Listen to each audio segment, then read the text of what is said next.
Pernah kebayang nggak ada 5 kebiasaan sehari-hari yang mungkin lagi kita lakuin sekarang yang diam-diam, pelan-pelan ngerusak organ paling vital kita, jantung. Yuk kita bongkar bareng-bareng. Coba, renungin sebentar deh. Mungkin nggak sih rutinitas harian yang kita anggap, biasa aja ini, justru jadi musuh terbesar buat jantung kita? Kedengerannya mungkin dramatis ya, tapi jawabannya bisa jadi ada di depan mata kita. Oke, sekarang kita masuk lebih dalam. Ancaman paling bahaya buat jantung kita itu seringkali bukan hal-hal yang heboh loh, justru yang nyelip di rutinitas kita sehari-hari. Ini bukan soal satu kejadian besar yang langsung jeger gitu, bukan. Ini soal tumpukan dari hal-hal kecil yang kita ulang terus, tiap hari, seringnya tanpa sadar sama sekali sama dampaknya. Nah, yang perlu digarisbawahi di sini, ini bukan omong kosong ya. Ini data resmi langsung dari Kemenkes RI loh. Isinya, 5 faktor risiko serangan jantung paling gede di Indonesia. Coba kita lihat, ada merokok, kurang tidur, stres kronis, kelamaan duduk, lebih dari 8 jam, sama kebanyakan makan garam. Nah, 5 kebiasaan inilah yang jadi fokus kita. Oke, kita mulai ceritanya ya. Anggap aja ini cerita tentang hari-hari kita semua. Dimulai dari pagi-pagi, pas kita mulai kerja, sampai sore yang rasanya, wah, penuh tekanan. Coba bayangin deh, suasana kantor lagi tegang-tegangnya.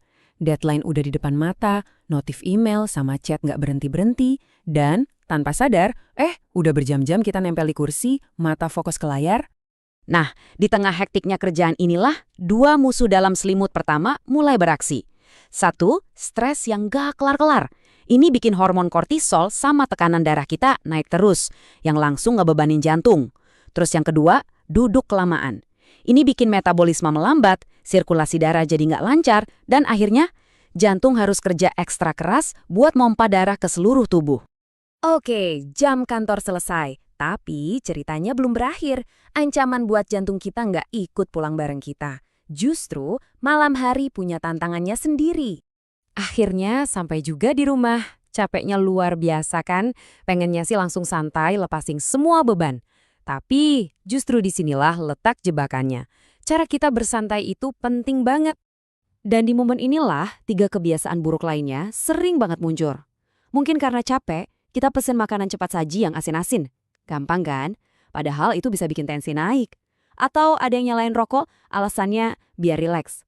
Padahal nikotin itu malah bikin pembuluh darah jadi sempit.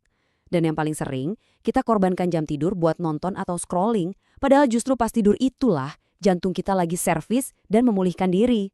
Setelah dengar semua ancaman tadi, mungkin rasanya jadi agak ngeri ya.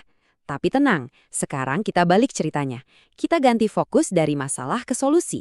Karena ternyata ada kekuatan yang luar biasa di balik perubahan-perubahan kecil. Dan ini dia kabar baiknya. Kekuatan buat melindungi jantung kita itu sepenuhnya ada di tangan kita sendiri. Nggak perlu kok nunggu keajaiban atau perubahan drastis dalam semalam. Semuanya dimulai dari pilihan-pilihan simpel yang kita buat setiap hari. Jadi intinya apa? Yuk mulai dari yang paling gampang aja. Ini 3 langkah pertama yang benar-benar bisa langsung kita lakuin. Pertama, setiap 1 jam duduk, coba deh bangun dan jalan kaki 5 menit aja. Pasang aja alarm di HP buat ngingetin. Kedua, tidur. Usahain banget dapat minimal 7 jam tidur berkualitas. Ketiga, coba deh kurangin 1 aja. Beneran 1 aja. Entah itu 1 batang rokok atau 1 porsi camilan asin dari kebiasaan harian kita. Slide ini nunjukin transformasinya dengan jelas banget. Coba lihat deh perbandingannya. Di satu sisi, ada resiko-resiko tersembunyi yang tadi kita bahas. Nah, di sisi lain, ada aksi perlindungan aktif buat ngelawannya. Setiap kebiasaan negatif ternyata ada lawan positifnya. Anggap aja ini peta jalan kita. Dari yang berisiko, jadi yang melindungi. Oke, kita udah sampai di bagian akhir nih. Ini waktunya kita menyatukan semua potongan puzzle ini jadi satu pesan yang kuat buat masa depan kita. Kalau ada satu hal yang paling penting untuk diingat dari obrolan kita, ini dia. Langkah kecil adalah perlindungan terbesar Anda. Kalimat ini simple tapi dalam banget maknanya. Karena ini ngingetin kita kalau kita nggak perlu pusing mikirin perubahan yang super besar. Ingat ya, ini bukan soal jadi sempurna. Sama sekali bukan. Ini soal kemajuan, sekecil apapun itu. Setiap kali kita milih buat jalan sebentar, nolak gorengan, atau tidur lebih awal, itu kemenangan kecil. Dan kumpulan kemenangan-kemenangan kecil inilah yang bakal ngebangun masa depan yang lebih sehat buat jantung kita. Jadi, buat penutup, saya mau tinggalin satu pertanyaan buat kita renungkan bareng-bareng. Dari semua yang udah kita obrolin, langkah kecil mana nih yang rasanya paling mungkin buat Anda mulai? Langkah kecil mana yang mau Anda ambil mulai hari ini juga?